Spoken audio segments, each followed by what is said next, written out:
হরি ওম। কল্যাণের সুখ, স্নেহের বাবা, প্রাণ ভরা স্নেহ ও আশিস নিও। 18 বছর পূর্বে দীক্ষা নিয়েছ, কিন্তু এতদিনেও একবার আমাকে পত্র লিখিতে পারো নাই। কারণ ইহার যাচাই হোক, এই জন্য তোমার অনুতপ্ত হওয়ার প্রয়োজন নাই। দীক্ষাদান মাত্রই তোমার অজ্ঞাতসারে আমি তোমার নিত্যসঙ্গী হইয়াছি। আমাকে স্মরণ করো আর নাই করো, আমি তোমার কাছ হইতে কদাচ দূরে যাই নাই। আজ যখন আমার কথা মনে পড়িয়াছে, তখন জানিও এই 18 বছর নিয়ত আমি তোমার সঙ্গে সঙ্গে ছিলাম বলিয়াই আমাকে আর ভুলিয়া থাকিতে পারিলে না।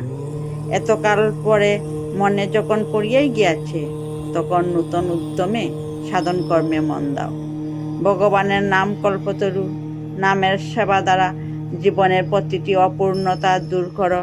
নামের অকপট সেবা দ্বারা জীবনকে শান্তিতে, তৃপ্তিতে, আনন্দে অভিষিক্ত করো।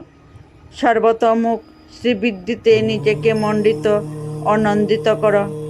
জীবনের কিছু সময় হয়তো বৃথা গিয়াছে, কিন্তু সম্মুখে পড়িয়া রহিয়াছে বিরাট ভবিষ্যৎ। অতীতে কতকগুলি বৎসরকে নিতান্তই নিমেষমাত্র মনে করিয়া হেলায় কাটাইয়া দিয়াছ। ভবিষ্যতের এক একটি নিমেষকে এক একটা যুগের সমান দীর্ঘ করিয়া লও। ইহা করিবার কৌশল তো তোমার হাতে।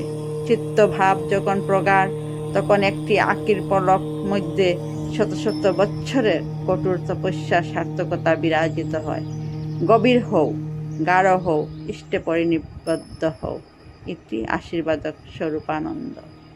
এতক্ষণ আপনারা শুনলেন দ্বিতং পেন্না 24 নম্বর খণ্ড, পত্র সংখ্যা 23। হরি ওম।